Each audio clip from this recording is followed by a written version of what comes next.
Good morning. Good morning, Dhamma brothers and sisters. How are you feeling today? Good, good. Welcome to Buddhist Fellowship. My name is Ratna. So today I will be your service leader. Just a show of hands, how many of you here for the first time? No?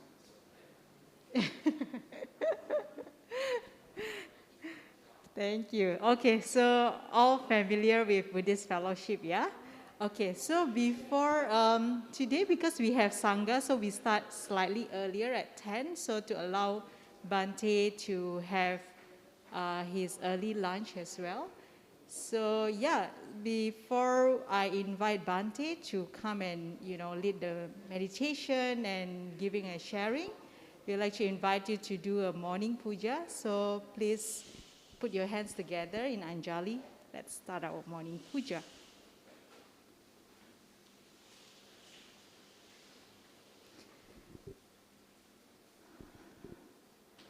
Salutation to the Triple Gem. Let us pay respect to the Triple Gem.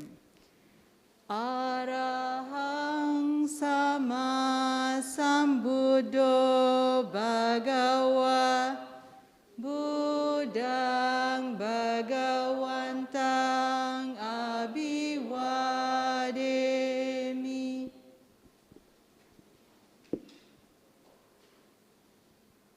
Swakato Bhagavata Dhammo Dhammang Namasami.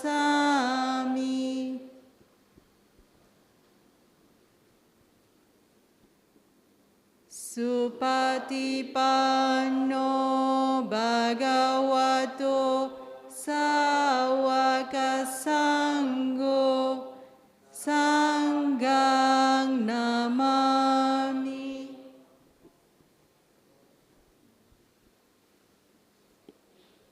Please put your palms together to partake in the offerings to the Buddha. The offering of the 5 items allows us to express our gratitude to the Buddha and serves as a symbol to help us remember the teachings. Please join wholeheartedly and read the verses together. Offering of light. Light symbolizes wisdom. May the light of Dhamma dispel the darkness of ignorance.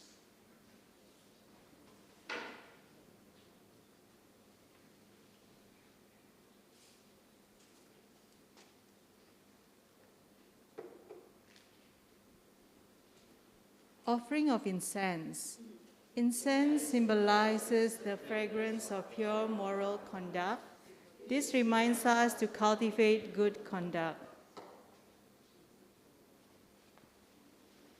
Offering of water. Water symbolizes purity, clarity, and calmness. It reminds us to practice the Buddha's teachings to cleanse one's mind, which is full of desires, will, and delusions, to attain the state of purity.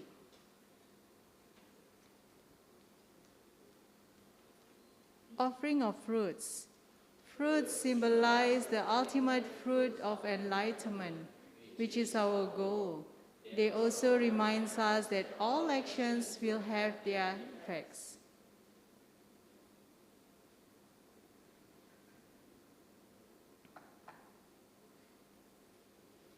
Offering of flowers. Flowers symbolize impermanence. The freshness, fragrance, and beauty of flowers are impermanent. This reminds us that we should all live in the present. Remembering thus, we should reduce our cravings and attachment. Let us all pay homage to the Buddha. Namo tassa bhagavato arahato sama sambuddhassa. Namo tassa bhagavato arahato sama sambuddhassa. Namo tassa bhagavato arahato sama Samma Sambuddhassa. We chant the verses for taking the three refuge. Buddhaṃ saraṇaṃ gacchāmi, Dhammaṃ saraṇaṃ gacchāmi, Sanghaṃ saraṇaṃ gacchāmi, Dutiyampi Buddhaṃ saraṇaṃ gacchāmi, Dutiyampi Dhammaṃ saraṇaṃ gacchāmi, Dutiyampi Sanghaṃ saraṇaṃ gacchāmi, Tatiyampi Buddhaṃ saraṇaṃ gacchāmi, Tatiyampi Dhammaṃ saraṇaṃ gacchāmi, Tatiyampi Sanghaṃ saraṇaṃ gacchāmi. We chant these verses to observe the 5 precepts. Panatipata Veramani Sikkhapada Samadhiyami, Adinna Dana Veramani Sikkhapadang Samadhiyami, Kamesu Miccacara Veramani Sikkhapadang Samadhiyami, Musawada Veramani Sikkhapada Samadhiyami, Surameraya Majapamadatthana Veramani Sikkhapadang Samadhiyami. Let us recollect the sublime qualities of the Buddha. Iti piso bhagava arahang sama sambuddho vijacharana sampano sugato lokavidu anuttaro purisa dhammasarati sattha dewa manusanang buddho bhagavati.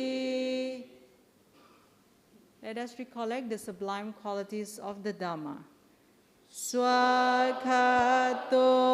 bhagavata dhammo sanditiko akaliko ehipasiko opanaiko pacatang veditabo vinyuhiti.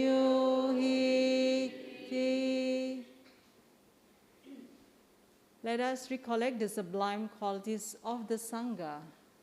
Supatipanno bhagavato sāvaka sangho, Ujjupatipanno bhagavato sāvaka sangho, Nayapatipanno bhagavato sāvaka sangho, Samiccippatipanno bhagavato sāvaka sangho, Yadidang cattari purisa yugani Atha purisa pugala esa bhagavato sāvaka sangho, ahuneyo pahuneyo dakhineyo Anjali Karaniyo Anutarang Punya Ketang Lokasati. Sadhu, sadhu, sadhu.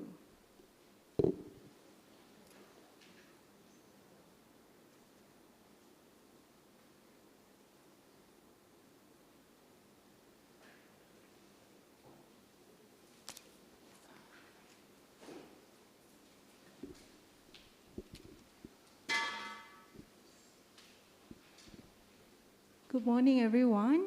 So today we are very privileged to have Bhante Santacitto, who will be sharing with us. Bhante coming all the way from Indonesia. So today's topic will be relationship between Paticasamupada and Vipassana Bhāvanā. So just a short introduction of Bhante. Bhante Santacitto was born in Banjarnegara, Central Java, in 1976. He trained as a Samanera for 15 years, spending his time both in Indonesia and Sri Lanka.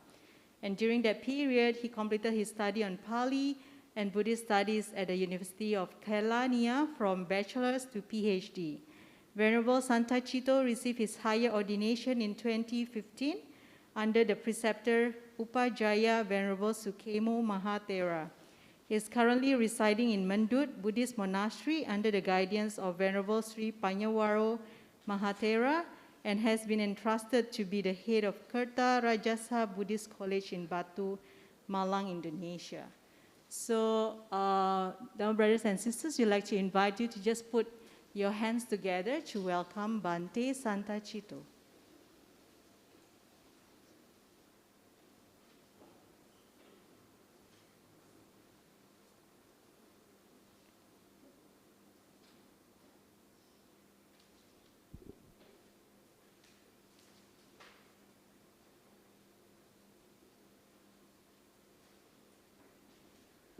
Welcome, Bhante.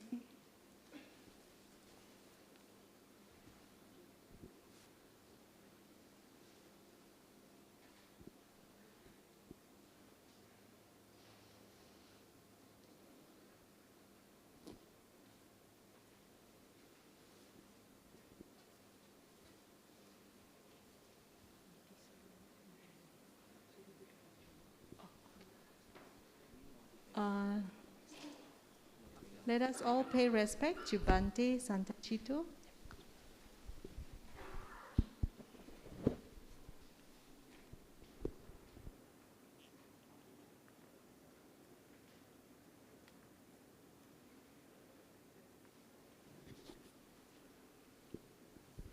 Can I invite everyone to just come forward so you will allow the people to sit later on?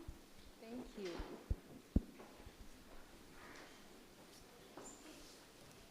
So Bhante will lead us in a meditation followed by Dhamma sharing. Please, Bhante. Okay. So let us, Dhamma brothers and sisters, we are sitting meditation together.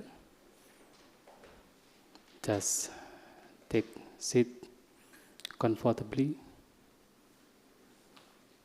with crossing our legs in whatever way you do properly, and put our palms stacking each other above the legs with the body straight, and close our eyes.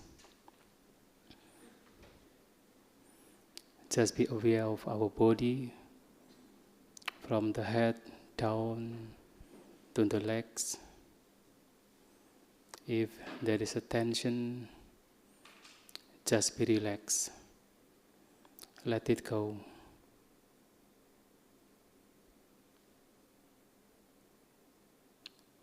With the body relaxed and calm, let us bring our mind towards our breathing by feeling the touch around the nose, There we can see, we can feel the breathing out, breathing in. Just focus our mind on the thoughts of our breathing. Understand, be aware, breathing out and breathing in.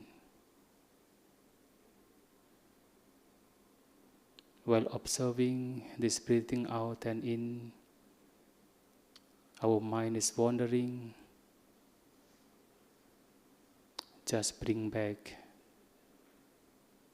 to the breathing out and in by feeling the touch around the nose. Maintain our calmness, our relax, focusing our minds to the breathing out and in. Now meditation to be continued.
Sabbi satta bhavantu sukhitata. May all beings be happy.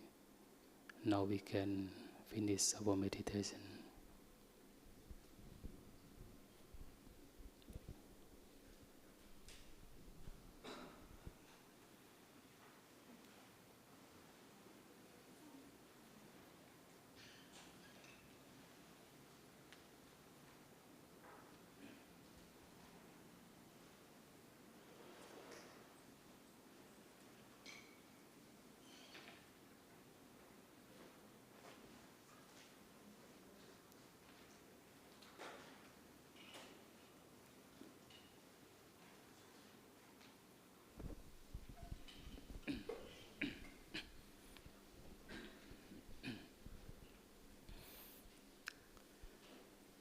Namo tassa bhagavato arahato samma sambuddhassa. Namo tassa bhagavato arahato samma sambuddhassa. Namo tassa bhagavato arahato samma sambuddhassa. Kalena Dhamma savanang etam mangalamuttamang. Listening to the Dharma in proper time, that is the highest blessing. Good morning, everybody. Pay homage to the Buddha. Namo Buddhaya. Today, we come here to do a very good actions by reciting some parita and also of course discourses. And now we are together to listen the Dhamma, the teachings of the Buddha. And of course, perhaps already being broadcasted, that today I have the duty to discuss about one thing, the point of Dhamma, the relationship between Paṭiccasamupada and insight meditation, or Vipassana Bhāvanā. And in my understanding, this topic is very important because now, especially some Buddhist people, sometimes just understand that Paṭiccasamupada is being learned just only for fulfilling their philosophical needs, not for the sake of practice, not for the sake of mental development. Just to see, or in Buddhism, there is a very philosophical understanding, very profound, that is Paṭiccasamupada. But sometimes that very profound teaching of Paṭiccasamupada is not used for the sake of mental development. In fact, when we take this Paṭiccasamupada and we come deeply to the understanding of Paṭiccasamupada, we can find how the Buddha tells us about this Paṭiccasamupada is to be understood and to be penetrated. Once when the Buddha was listening to what his disciple, the most venerable Ananda, tells, that this Paṭiccasamupada is, according to him, is not very profound, just very easy to be understood. But then the Buddha said, don't say so, because this Paṭiccasamupada is very profound. Not only about the meaning, even its appearance also very profound. And because of not understanding this Paṭiccasamupada, not penetrating this Paṭiccasamupada, that all beings, even the Buddha himself before attaining the Buddhahood, and all others cannot escape from the cycles of birth and death. Therefore, from the statement of the Buddha, understanding this Paṭiccasamupada is very important in order to escape from these cycles of birth and death, from this suffering. So this is a kind of a need, a must thing that we have to understand. As a Buddhist, because we have the purpose, practicing the teachings of the Buddha in order to get rid of this suffering, therefore we have to understand, we have to penetrate this Paṭiccasamuppāda. Of course, when we are talking about Paṭiccasamuppāda, and this law of Paṭiccasamuppāda, which means the law of dependent co-origination, actually can be used to explain everything. Every phenomena in the world can be explained by means of Paṭiccasamuppāda, dependent co-origination. But the Buddha only uses this Paṭiccasamuppāda to explain only two things. One is about suffering, and the second is about the cessation of suffering. That's all. Just to see how the suffering arises and how the suffering ceases. So therefore, this Paṭiccasamuppāda is again explained by Lord Buddha by means of Dvadasa Anga Paṭiccasamuppāda, the 12 factors of dependent co-origination. From these 12 factors, we can see how the suffering arises. And according to him, because of the avijja, the non-understandings of the Four Noble Truths, the truth of suffering, the truth of the cause of suffering, the cessation of suffering, and the way leading to the cessation of suffering, and because of non-understanding of these truths, of the four truths, and the people, the persons, and all beings just do various kinds of actions, various kinds of samsara, or sankara means. So because of this avijja, there arises sankara. Sankara is the action, sankara is the karma. And because of this avijja, people are doing various kinds of action. Sometimes the bad action, we call it as apunya bisankara, the bad action, the meritorious action. And sometimes even the good action, punya bisankara, and that is due to avijja. And even sometimes, because of this avijja, this non-understanding of the Four Noble Truths, people are doing the very good action. That is anenja bisankara. That is the action which is leading to the arupa jhana. And because of this sankara, there arises vijnana, consciousness. Various kinds of consciousness. We have the 6 kinds of consciousness: the eye consciousness, the ear, the nose, the tongue, the body, and the mind consciousness. And because of this consciousness, there arises nama rupa, name and form, mental and materiality. So actually in this nama and rupa, name and form, are referring to the 4 aggregates. So in many discourses, the Buddha says about the 5 aggregates, the panchakanda, the rupa kanda, vedana, sanya, sankara, and vijnana kanda. So with regard to this vijnana, paccaya, nama, rupa, with the vijnana as condition, there arises nama and rupa. The vijnana is referring to vijnana kanda, the aggregates of consciousness, while the nama rupa referring to the first 4 aggregates. The rupa is the rupa kanda, and while this nama is vedana kanda, sanya kanda, and sankara kanda.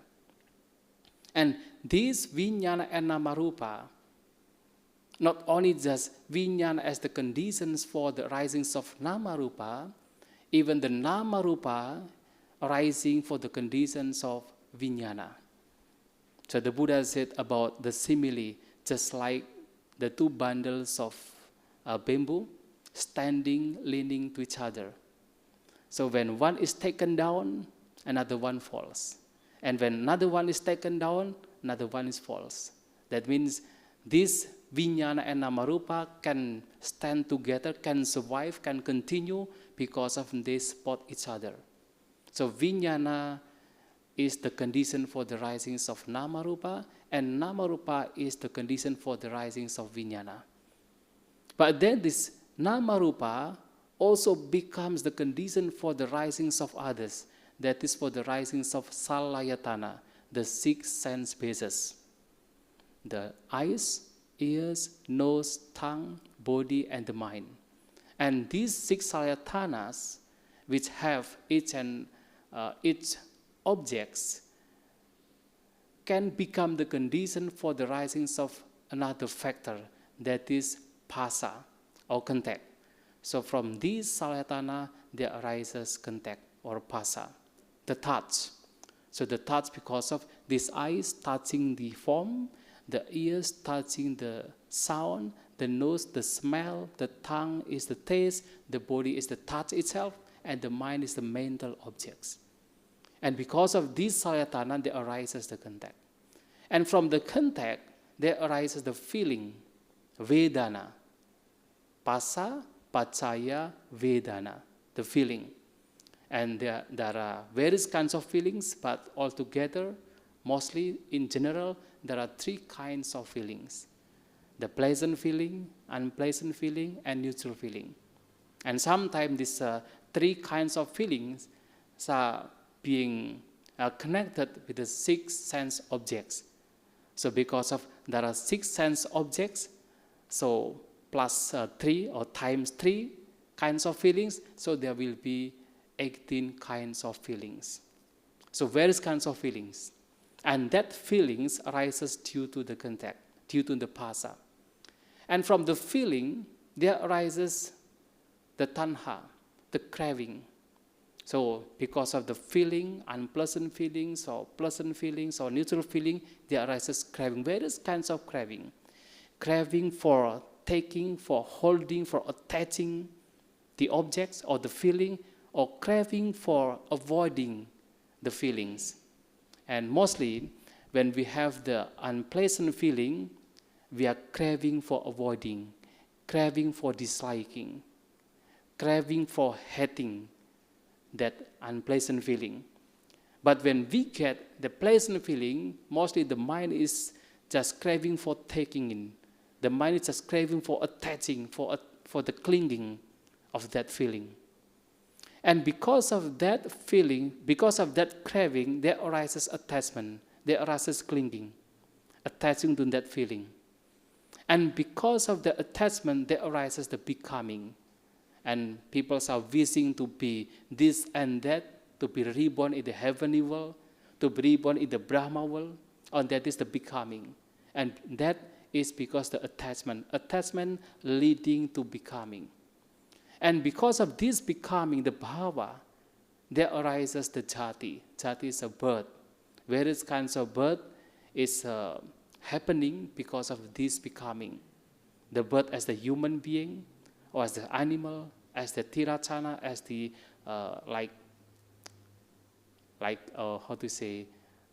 peta, the peta world, and also becoming or the birth as in the Brahma world.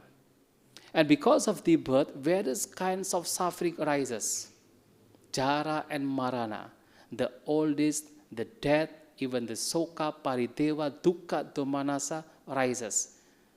So because of these various factors, which are 12 factors found in this Paticcasamupada, Dvada Sangha Paticcasamupada, there arises various kinds of suffering. So this is how the Buddha shows us how the suffering arises, how the suffering becoming, because of these 12 factors, because of avijja, and then sankara, vijnana, namarupa, salayatana, phasa, and so on, there arises various kinds of suffering. And understanding that these factors are the causes for the rising of suffering, as the Buddhists, as the practitioners of the Buddha's teaching, need to understand this and need to eliminate these factors.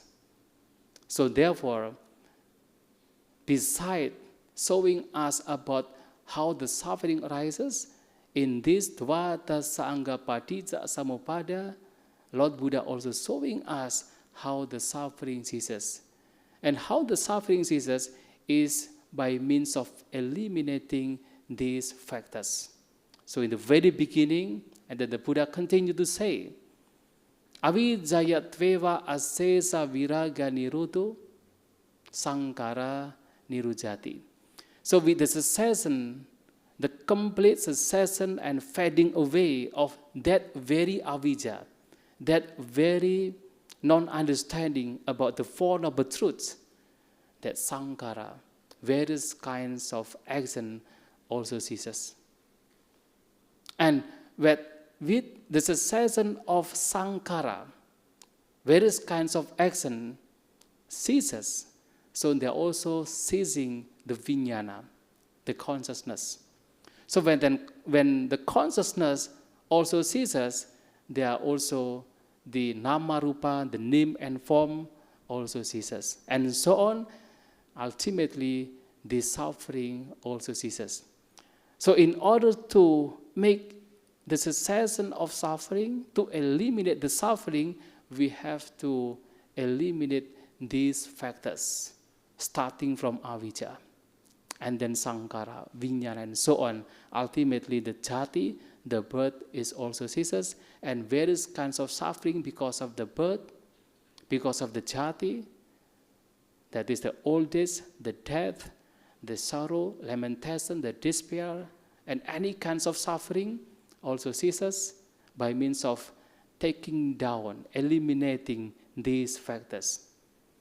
And the most important of this explanation of Paticcasamupada, or dependent coordination, especially for these 12 factors of dependent coordination, is that this understanding is actually the base, the foundation for our mental cultivation. So it is not only just about the philosophical understanding, but that is actually the foundation when we are practicing meditation. When we are cultivating our mind, this understanding becomes the foundation, becomes the base in order to proceed our meditation, to continue our meditation properly. And especially with regard to insight meditation, to Vipassana Bhāvanā. As we all understand that Vipassana Bhāvanā is the meditation which is really found by the Buddha himself. And it is different from Samatha Bhāvanā. For Samatha Bhāvanā, the meditation just for the calmness is actually already there, already existing even before the time of the Buddha. And many other ascetics, even Brahmins, also practicing Samatha Bhāvanā. But for this Vipassana Bhāvanā is found by the Buddha himself in order to eliminate the suffering. And that Vipassana Bhāvanā can be practiced after we understand this Paticcasamupada.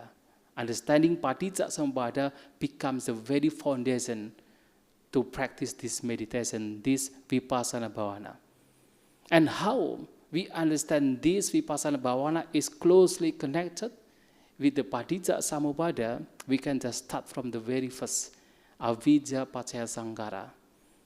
So we understand that because of this non-understanding, because of these non-understandings of the Four Noble Truths, people are doing various kinds of action.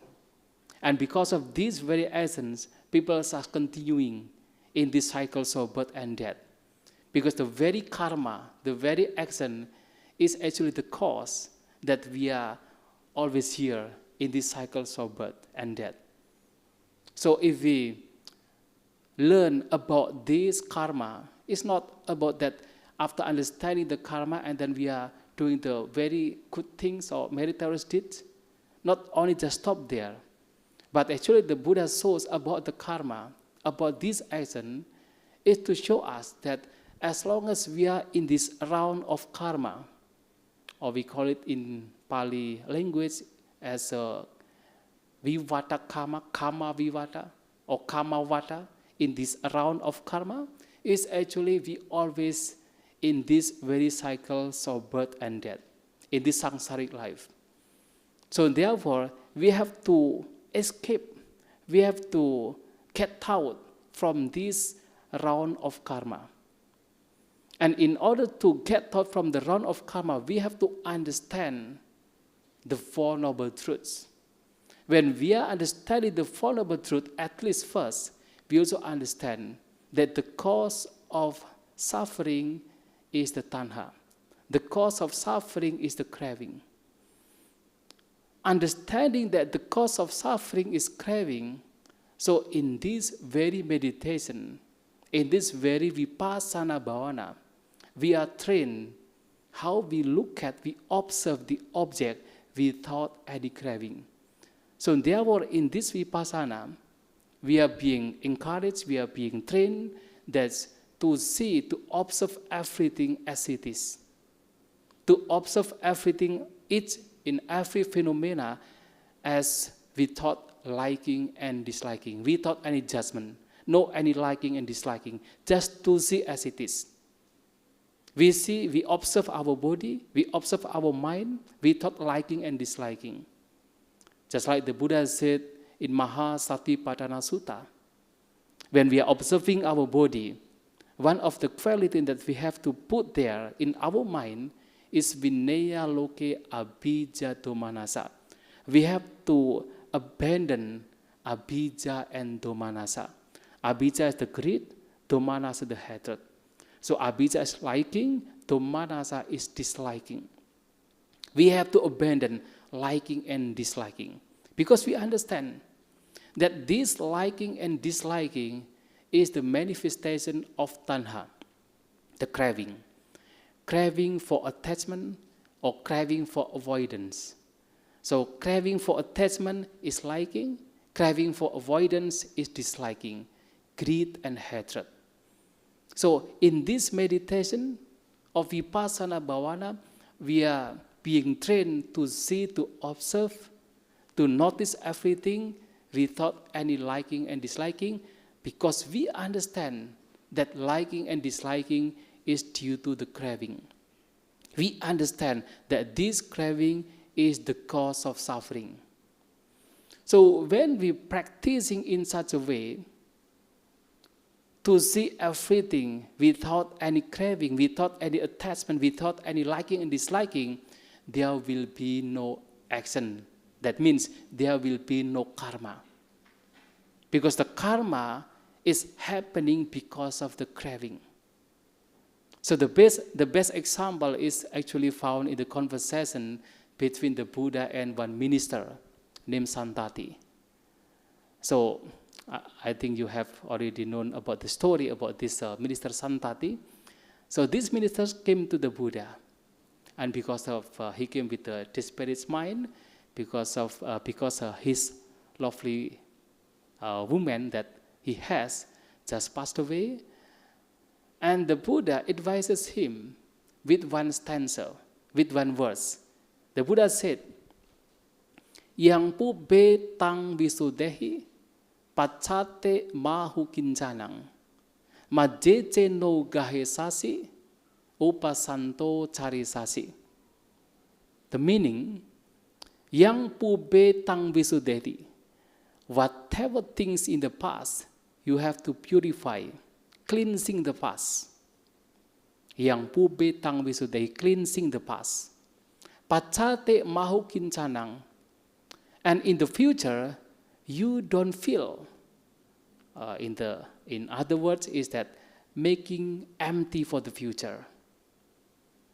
Majece no gahisasi, if you don't hold, if you don't attach in the present, for the present, upasanto carisasi, you will be walking peacefully. So the first three lines of the verse, of the stanza, is very important. Whatever the past, you have to cleanse, you have to purify. So actually these kinds of statements of the Buddha is the way that we practice this Vipassana Bhavana, this insight meditation.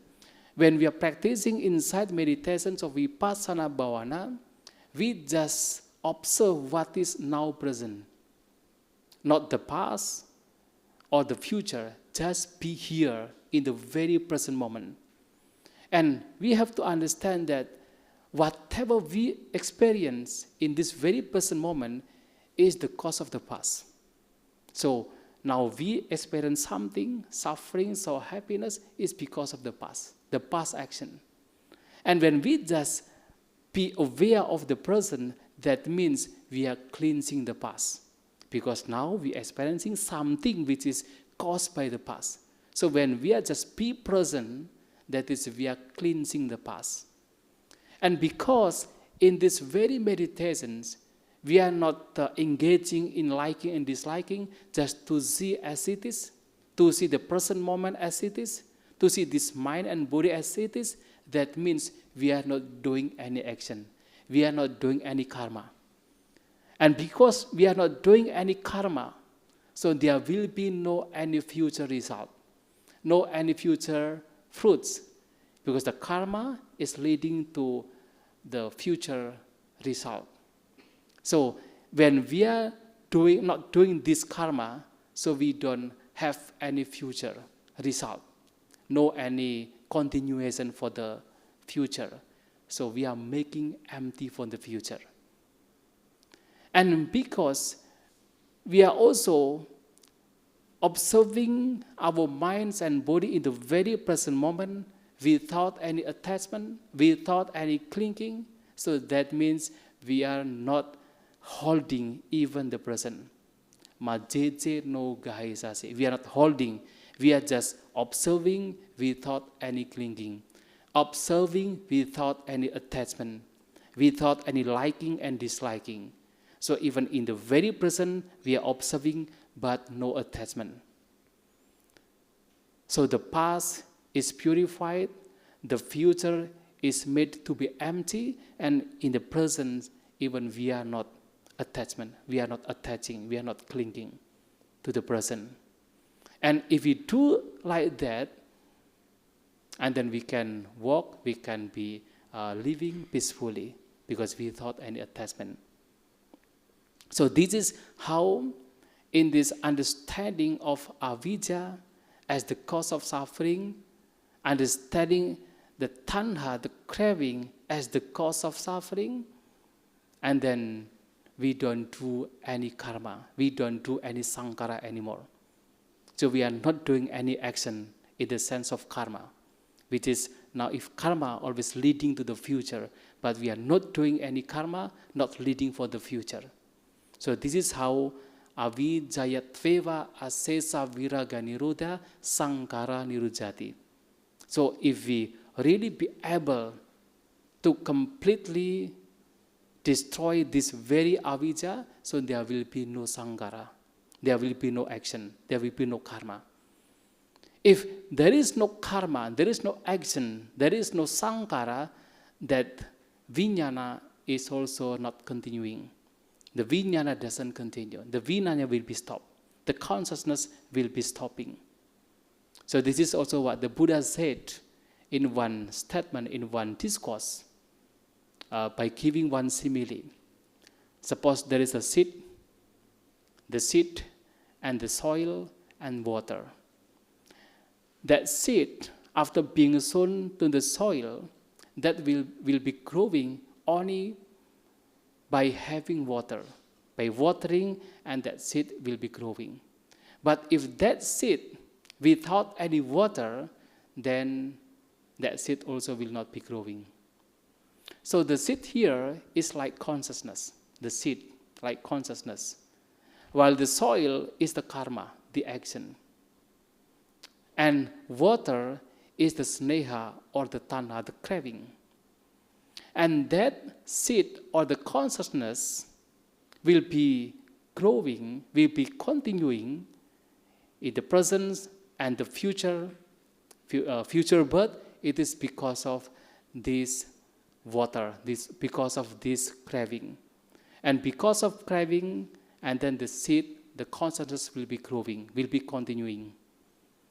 So when we have the karma, when we are doing the action, we are doing karma with the craving as its driving force. And then this consciousness will be continuing in this present and also in the future. Even though this consciousness is rising and falling, not the same consciousness, not the permanent consciousness. This is a rising and falling, but this rising and falling consciousness will be continuing due to this action, the karma and the craving. And because of this craving, there will be the action. Because of this action, there will be the suffering.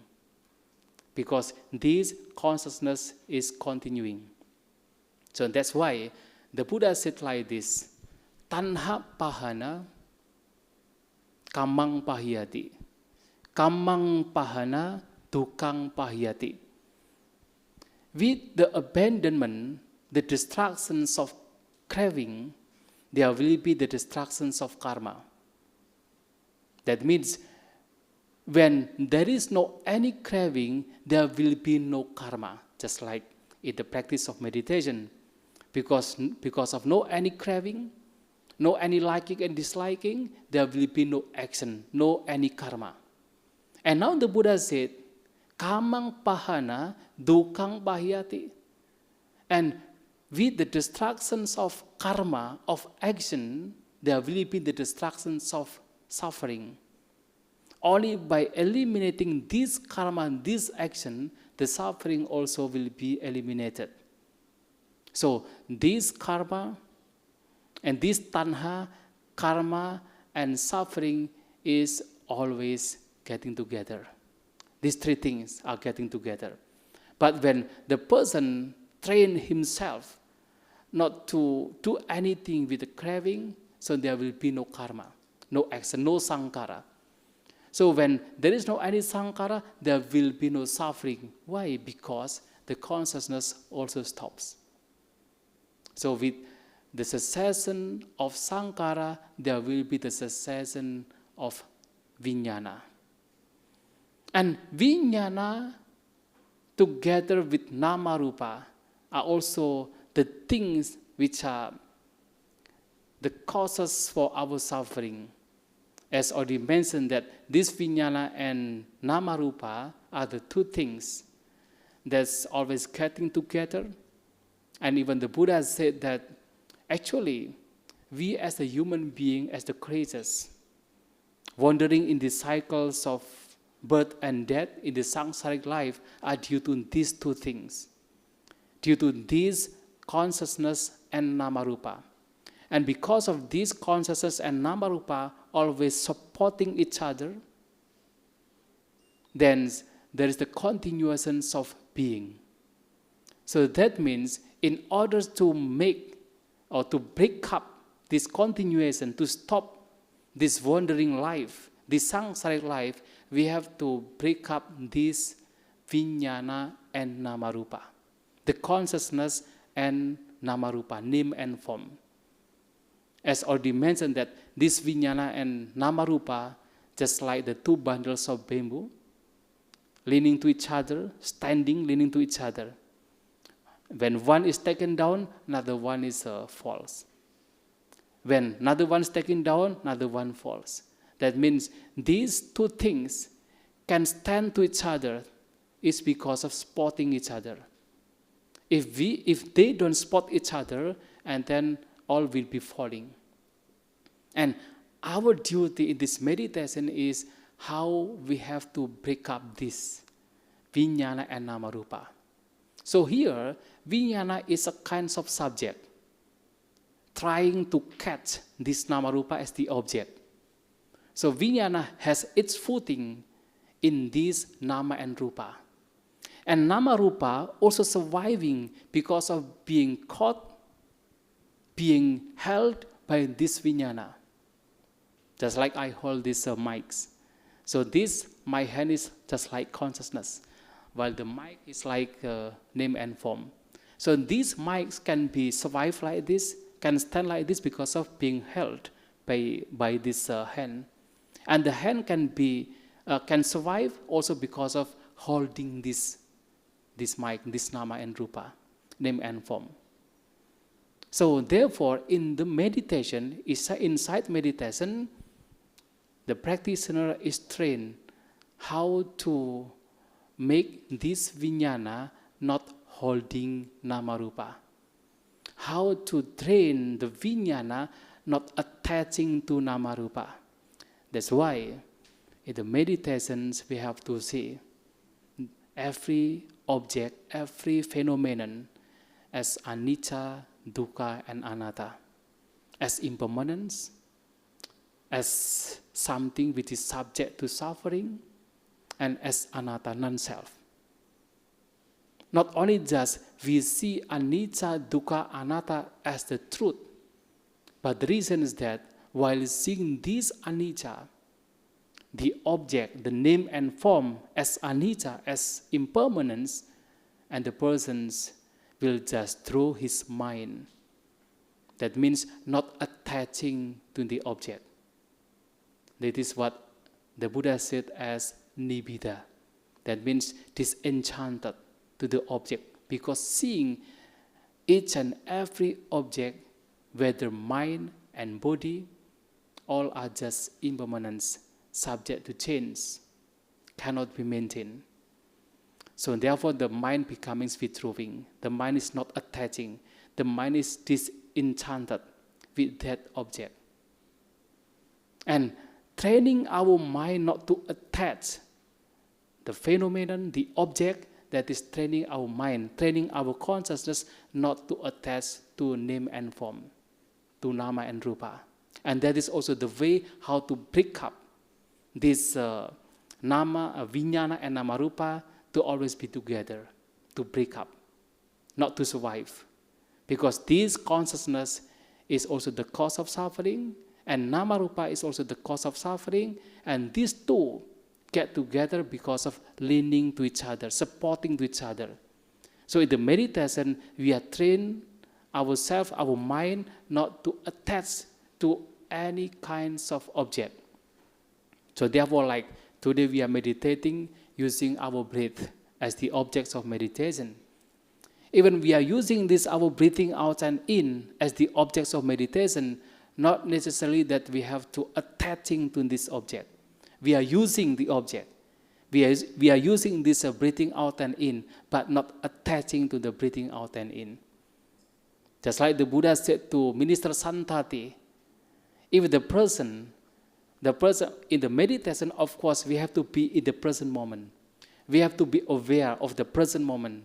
In whatever things, whatever conditions, in the present moments we have to be aware. But not necessarily awareing to this present moment and then attaching to the same. But we just be aware without any attachment.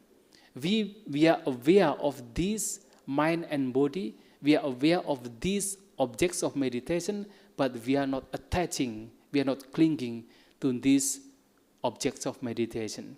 So this is how to break up vijnana and namarupa. And that happens when we are meditating in the Vipassana Bhāvanā, inside meditation. So when vijnana is not attaching to namarupa, ultimately in the end, namarupa disappear and vijnana also disappear. When namarupa disappear, vijnana disappear. Vijnana disappear, namarupa also disappears. So this is what happening in the meditations of Vipassana Bhāvanā. And when this namarupa also not there, of course, there will be no salayatana. When the salayatana is not there, of course, there will be no phasa, no contact. And when there is no any contact, there will be no feeling. And at least when we are talking about the feeling, about the Vedana, even the Buddha in many discourses has reminded us about the importance to see the feeling, to observe the feeling. Because of many kinds of defilements of mind arises due to the feeling. As mentioned by disciples of the Buddha, the Venerable Bhikkhuni Dhammadina, and mostly when the feeling rises, there will be the very latent tendency of defilements of mind. When the pleasant feeling arises, there will be the raganusaya, the very tendency related to the greediness or liking. And then when there will be the unpleasant feeling that arises, the hatred, paṭicca, the very latent tendency leading to paṭicca, like disliking. So liking and disliking arises because of this feeling. And even when we don't have any kind of mindfulness or sati to see the neutral feeling, there will be arising avijja, the latent tendency for avijja, related to avijja, the non-understanding, not understanding that this feeling, the neutral feeling, is actually also impermanent, actually belonging to suffering. And this feeling, this very feeling, is also non-self, without any self. That is avijja. So, because of these feelings, together with the feeling that arises various kinds of defilements of mind, that the Buddha reminded us to observe the feeling with mindfulness. And that is what the Buddha said in Mahasatipaṭṭhana Sutta, the discourse or the four foundations of mindfulness, that we have to observe the feeling. Not only just the body, but the feeling we have to observe in order to eliminate the suffering, eliminate these defilements of mind, which is arising together along the feelings. Raganusaya, paṭicca, and avijja, they arises due to the feeling. But that defilements of minds could arise because of without any mindfulness. But when we are practicing meditation, practicing this Vipassana Bhāvanā inside meditation, which actually the mindfulness is very important in this practice, and with this mindfulness, there will be no any defilements. Because when we have the mindfulness, we are being aware of our feelings, and then we also could understand what the feeling that arises and what kinds of defilements arises along that feeling. So when we have the unpleasant feeling, for example, because we have this mindfulness, and then we understand that along this unpleasant feeling, there is a paṭicca, there is a disliking. And because of this understanding, aware of this paṭicca, and then we have the wisdom, we have this pañña to take down, to eliminate this paṭicca. That is one example. So this feeling also should be observed by us in this meditation, because we understand that this feeling is also the cause for suffering, the cause of defilements of mind, if we don't have any mindfulness. So this is how meditation is very closely connected with this Paṭiccasamuppāda.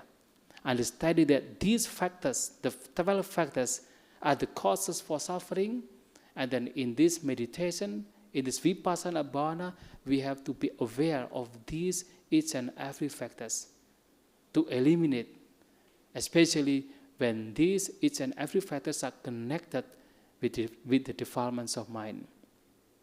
And when the feeling is not there, there will be no craving. When the craving is not there, there will be no attachment. As I already mentioned, that craving, because of the craving, there will be attachment. But if there is no any craving, no any liking and disliking, there will be no attachment. There will be no upadana. If there is no attachment at all, there will be no bhava. There will be no becoming. Because we are being reborn in the becoming, even in this human world or any other worlds, it is because of attachment. We attach something, we cling to something, and then we get reborn to another world after pass away. So therefore, when we don't have any attachment, no any clinging, there will be no becoming. When there is no any becoming, there is no any bhava, there will be no any birth. If there is no any birth, there will be no any suffering, no any old age or death or sorrow, lamentation, and all kinds of suffering ceases because of no any birth. So this is how we have to understand in this Paṭiccasamuppāda, which is closely connected with our mental cultivation, especially in this Vipassana Bhāvanā. So understanding this Paṭiccasamuppāda is not just for the philosophical understanding, for the philosophical needs, but this is the very foundations of our mental cultivation. This is the very foundation of our insight practice meditation. This is that we have to understand. So I hope what I can share in this very morning can be understood, and you can not only just understanding this, but also we can practice in our daily life. Thank you very much. Sabi Sata Bhavantu Sukitata. May all beings be happy. Sadhu, sadhu, sadhu. Thank you so much, Bhante, for the very insightful sharing. We'd like to open the floor for Q&A. Anyone have any questions? I've got a question, Bhante. Please. How is the application of Paṭiccasamuppāda in terms of helping us to reduce our cravings so that we are less suffering in the daily practical, day-to-day life? Yeah, thank you. Yeah. Of course, we have to understand first that craving is the cause of suffering. Understanding that craving is the cause of suffering, and then we see the danger of craving. That this craving is the cause of suffering, this craving that makes us always wandering in the cycles of birth and death. And when we really see within our mind that this is the danger, when we have this craving, this is the danger, so slowly we just aware of this danger, and then we don't just put our mind in this craving. That means we don't entertain in the craving. And by which means that we can eliminate the craving, of course, by means of all kinds of the practice in Buddhism is actually for the sake of eliminating the craving. From the very beginning, for example, dana, the giving. Why we have to share what we have to others? Why we have to practice the giving? One of the reasons is to eliminate this craving. Before the times of the Buddha, people are also doing the giving. They are practicing the dana. But they practice the dana just for the sake of heavenly rebirth. For the sake of after passing away and then get reborn in the heaven.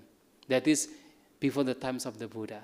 But when the Buddha came and showed to the people that even the giving, even the dana, is practiced for the sake of eliminations of defilements of mind. So that's why the Buddha said that by means of giving, there will be the citta parikara and citta lankara. That means for the sake of beautifying our mind. So the giving is for the sake of beautifying our mind in the sense that by means of giving, the defilements of mind is also reducing. So even that giving itself is practiced for the sake of eliminating that craving. And again, the sila, the morality. The morality we are practicing, for example, the layperson, the 5 precepts, that is also actually for reducing the craving by avoiding the killing, stealing, so doing sexual misconduct, telling lies, and so on. All those practices, all these moral practices are for the sake of eliminating these defilements of mind, including the craving.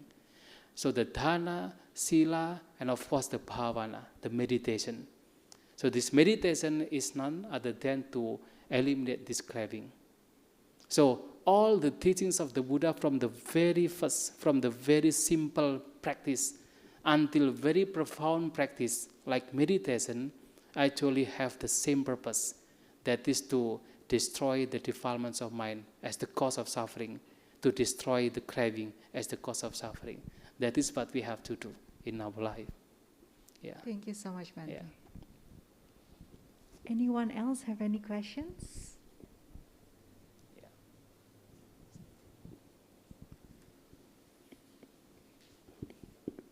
Hello, hi Bhante. Bhante, I have a question. Since we need to eliminate consciousness, right, Bhante? So just wondering if how can we be alive when we are not conscious? Yeah, it is correct. Because when consciousness is eliminated, and then there is no any birth, there is no any rebirth. That means there is no any living. So that is Arahant. So the Arahant is the person who really be able to, to stop the rebirth. There is no any future rebirth, because the Arahant is not having this kind of attachment even to the consciousness. And actually, in the times of attainment of Nibbana, the liberation, the fully liberation, is the cessation of consciousness. But there will be another consciousness, as the Buddha said, Viññānaṁ anidasanam. That is a different consciousness that we always experience. That Viññānaṁ anidasanam, that is the Viññāna, the consciousness without any sign. That is the Nibbana. While this, now the six consciousness that we always experience are other things that we have to eliminate, we have to stop. Because these consciousness are the causes for suffering. But when these are stopping, when these consciousness are eliminated, there will be Nibbana, there will be liberation, but there arises Viññānaṁ anidasanam. That is a different one. And because of no any consciousness that we always experience through the six consciousness, of course, for the Arahant, there is no any future rebirth. The birth is stopped there. We are not alive. So we will have a short, a different form of consciousness after that cessation of the usual one. That is what the Buddha said in Kevada Sutta. There is this discourse in Tika Nikaya, Kevada Sutta. And the Buddha said about the cessation of consciousness, but there will be another consciousness, that is Viññānaṁ anidasanam. And that is in commentary literature, this Viññānaṁ anidasanam is referring to Nibbana. So this is another one. Okay, got it. Thank you. Yeah. So while we have that consciousness, that the one after the cessation, the new consciousness, that one is already called Nibbana, is it? Yeah, that is what it is mentioned in the Kevada Sutta, and again being explained in commentary literature. Okay. We can say another consciousness, but not the present consciousness. That consciousness is anidasanam. That is without any sign, anidasanam. Without any sign. And I don't know what kind of consciousness there. Okay. Hello, Bhante, over here. Nice to meet you. Thank you for the Can talk. you perhaps open your mask? Oh, right. Okay. Yeah. So Okay. I can, yeah. All right. Okay.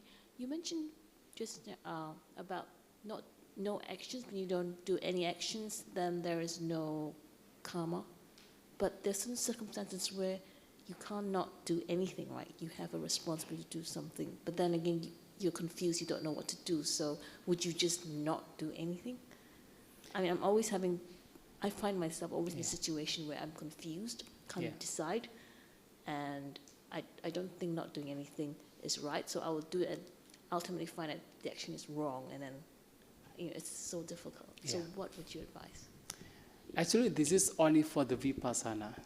So when we are practicing this insight meditation, the intensive practice of insight meditations, we just be aware of what now present, but not to have liking and disliking. This is how the karma is not there. But of course, in the day-to-day life, we have to do something, right? We have to do many things. But at least, along with understanding, along with wisdom that we have, through practicing meditation, through understanding, learning the teachings of the Buddha, even when we are doing something, even when we are doing karma, action, but all those karma, all those actions are done out of this wisdom, without any kind of defilements, even though we are doing any action. But ultimately, ultimately when we are practicing meditation, we are practicing insight meditation, we just be aware without any reacting, without any reaction, no any liking and disliking. That is the practice. That is another practice. But in the day-to-day time, in the day-to-day life, we have to do something, of course. Just like the Buddha said like this, there is one simile. One person came to the Buddha and asked, if Nibbana is the state devoid of desire, chanda, why, in order to attain Nibbana, there must be the desire? That is the questions asked by the one person to the Buddha. And that person is the trader. And the Buddha said, you are the trader. If you want to go to another place from Saketa, because he was in Saketa, the town of Saketa, if you go to another town, Savatthi, from Saketa, do you have any desire to go there? Yes, of course, I have desire. But after you arrive at Savatthi, do you still have desire? No, I don't have. So in the very beginnings of the practice, even for example, before people coming to the retreat, meditation retreat, for example, they should have the desire. They should have the action. They should have the cetana. Cetana is the karma. Cetana is the will. The will is the karma. They should have the will. They should have the desire. But then after arriving in that meditation center, that will to arrive there, of course, disappear. And even after meditating, before the person meditates, for example, from the hut, from the kuti, or from the room, going to the Bhāvanā sala, there will be the will. I want to go Bhāvanā sala. I want to meditate.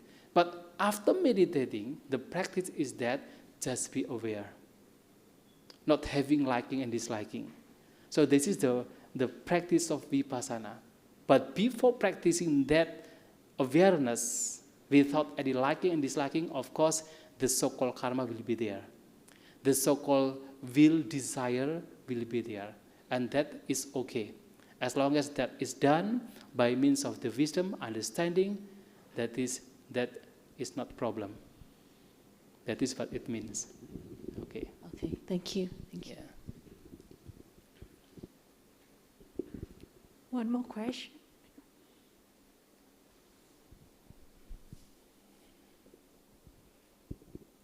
Hi, but yeah, actually, I want to ask you about the Vipassana Bhāvanā, because I quite often heard, right, that some tradition in, I think also Theravada, they mentioned that we have to reach like Upacara Samadhi before we go for Vipassana. But I also watched a video by Bhante Panya that we can even do the Vipassana in daily life. So this seems to be contradicting. So how should we actually do? Can we actually do Vipassana on daily basis, or we must reach certain samadhi?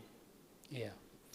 Actually, we have to come back to the teachings of the Buddha, especially from the Tipitaka, our scripture, that should be our main source to understand whether we have to practice Vipassana first, and then Samatha, or Samatha first, and then Vipassana. But then actually in discourses of the Buddha, we can practice either. We can just practice from Samatha first and then Vipassana, and even we can practice from Vipassana and then Samatha. That is found in one discourse, Yukkana the Sutta. So actually the discourse is given by disciples of the Buddha, Most Venerable Ananda, and he said like this: every monks and nuns who come to him and claiming to have attained arahantship, each and every monk will have to practice this meditation in 4 kinds of practicing meditation. And the first three is about Vipassana and Samatha. And some monks and nuns who are practicing, who are attaining arahantship, practice meditation by starting from samatha and then to be continued to vipassana. So samatha first and then vipassana. Samatha pubanggamang vipassanang bhaveti. This is the first. But then there are some monks and nuns who are practicing first vipassana and then samatha. So vipassana pubanggamang samatang bhaveti. First practicing vipassana and then samatha. And even there are some monks and nuns who are practicing these two together. So samatha vipassana yuganadang bhavati. Practicing the samatha and vipassana by means of together. So together, while practicing meditation or citta bhavana, developing their mind, they can practice together samatha and vipassana. So it is no problem to have first samatha or vipassana, or samatha vipassana first and then samatha. But these two things, this is not just about the technique, but this is about the mental development. These two things are very important. These two things should be practiced, should be developed. Samatha is the calmness of mind. So take it the meaning as simple. The samatha is the calmness of mind, while the vipassana is the wisdom, understanding, the knowledge about the anicca, dukkha, and anatta. So this calmness of the mind and understanding the wisdom about the anicca, dukkha, and anatta, the two things should be practiced, should be developed. We cannot just separate. We just practice only samatha or only practice vipassana. We cannot separate. These two things should be developed all together. That is the most important. So whether the person can practice, will be practicing for samatha or vipassana first, that is okay. But these two should be practiced. The calmness of mind and the wisdom. So like that. Yeah. We still have time for one more questions. Anyone?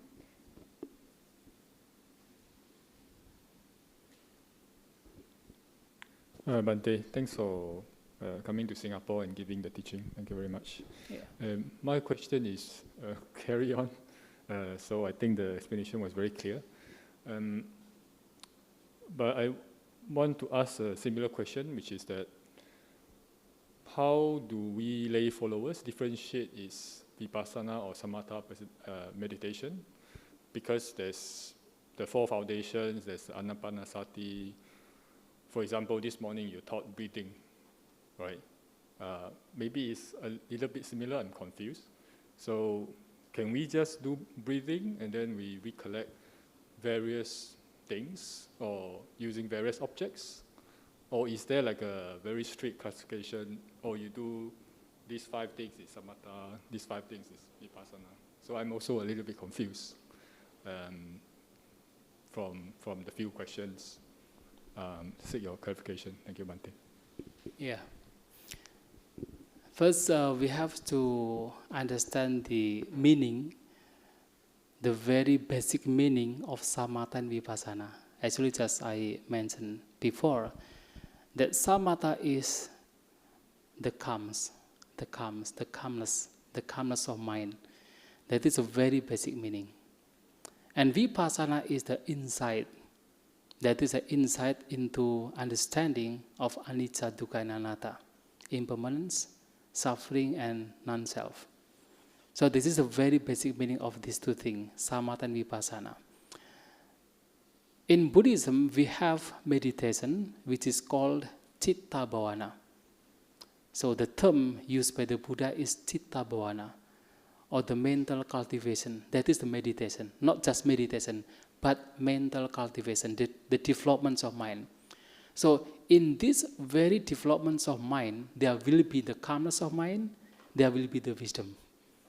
So when we are developing our minds, we have the calmness of mind, and we also have this wisdom. So when we have the calmness of mind, that is samatha. So when we are cultivating our minds and our understanding with regard to anicca, dukkha, and anatta growing, that is vipassana. This is a very basic meaning of these two things in this very cultivations of mind, citta bhavana. And now, whether when we are practicing, for example, anapanasati, the mindfulness on the breathing out and in, whether we can practice this anapanasati with regard to samatha and vipassana, of course. Even in Anapanasati Sutta, actually the Buddha mentions about this anapanasati with regard to vipassana. Because this anapanasati sutta, the breathing out and in as the objects of meditation, are being connected by the Buddha to the four foundations of mindfulness. So there are 16 steps of observing this breathing out and in, and its 4 steps are correlated or connected with the four foundations of mindfulness. And according to commentary literature, especially to Visuddhimagga, and that is one of the books belonging to commentary, but actually being composed by Buddhaghosa, Bhante Buddhaghosa. And there, this most venerable Buddhaghosa said that the first 3 parts, that is the 12 steps of the breathing out and in, it can be led for the practice of samatha and also vipassana. Because when we are practicing this, the 12th step, there will be the calmness of mind. There will be various kinds of the factors that is found in samatha bhavana.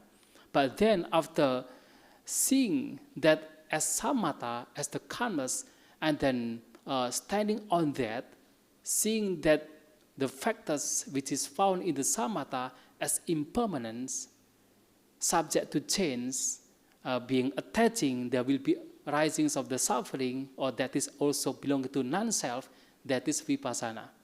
So based on the samatha and seeing that the factors of samatha as anicca, dukkha, and anatta, that is vipassana.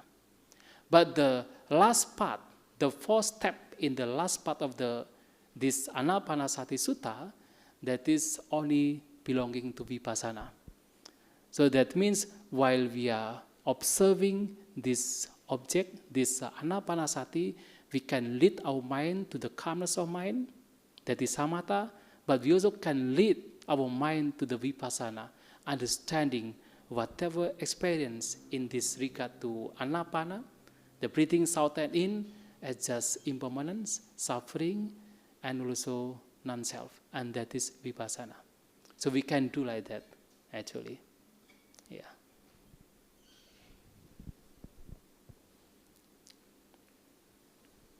Okay.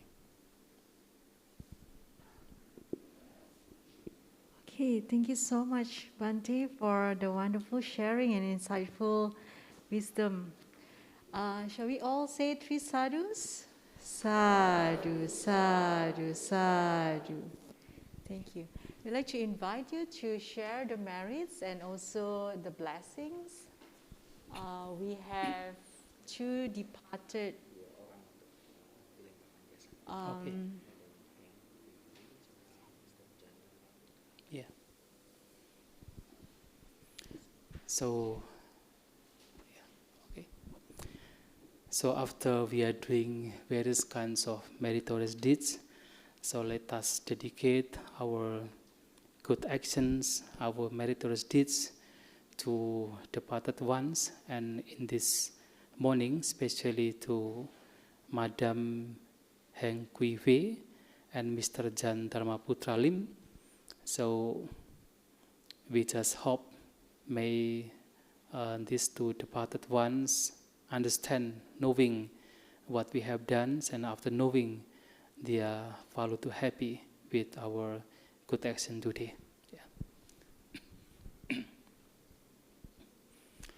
Sabbityo vivajantu sabharogo vinasato mate bhavatvantarayo sukhi dikayuko bhava abhivadhana silesani chang buddha pacayino cattaro dhamma vadanti Ayuwanno sukhang bhalang.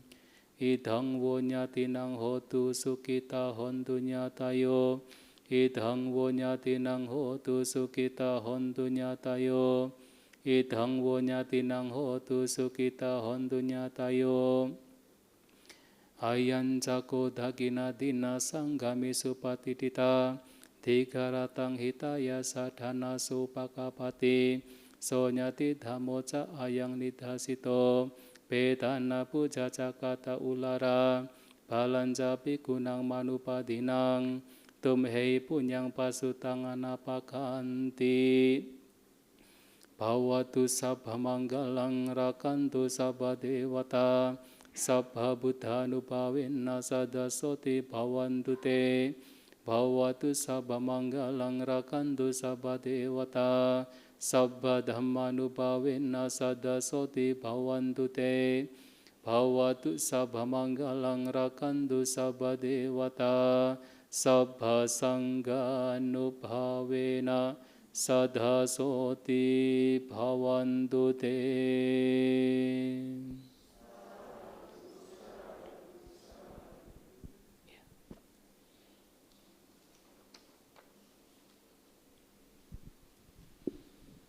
Thank you, Bhante.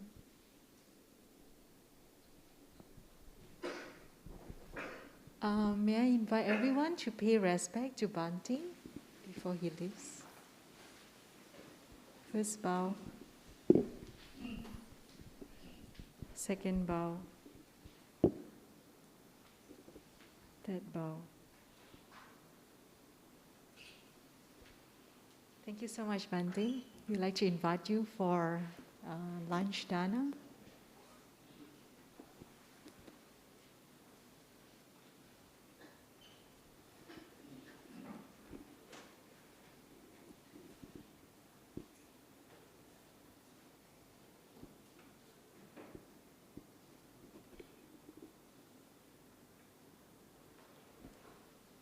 Thank you, Bhante.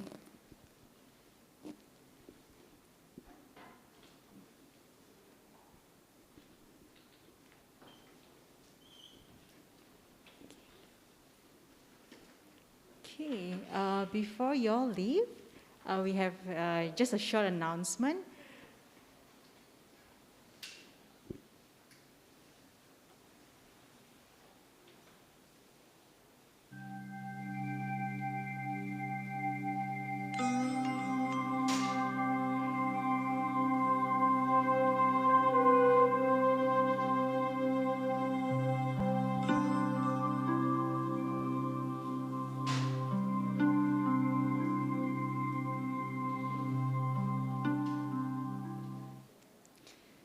So there will be a Vasa special starting yesterday.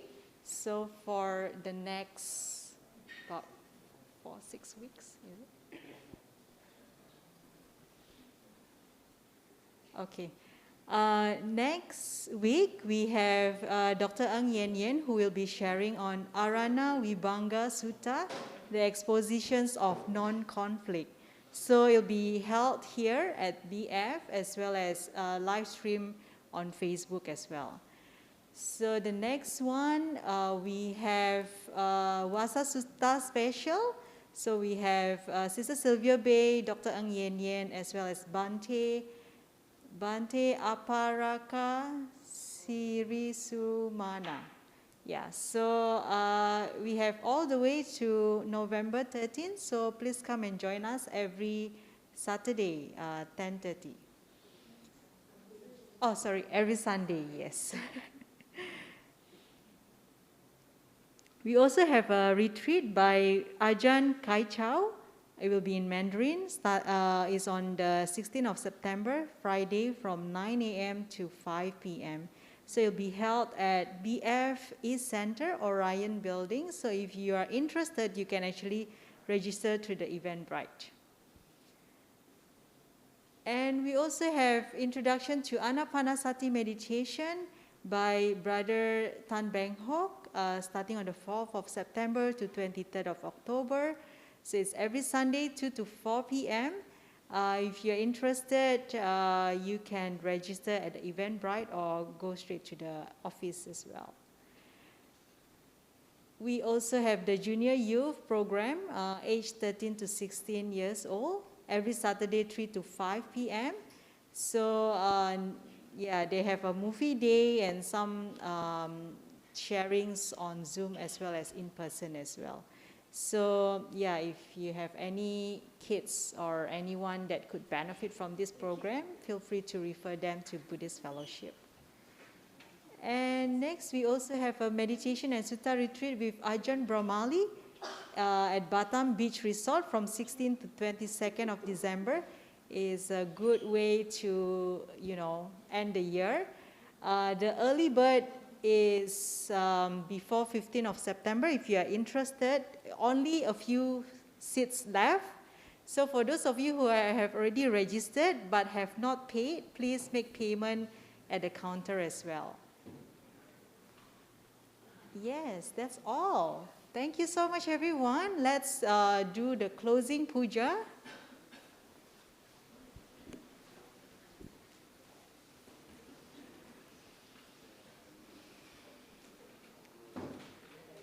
End of service dedication.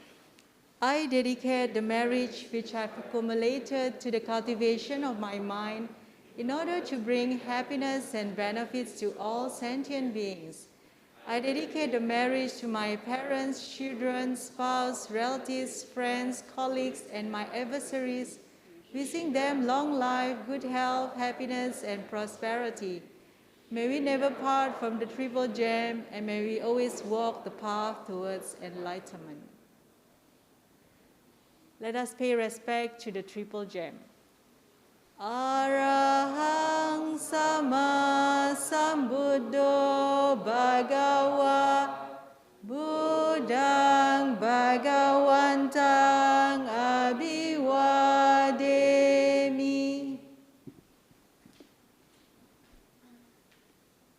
Swakato Bhagavata Dhammo Dhammang Namasami.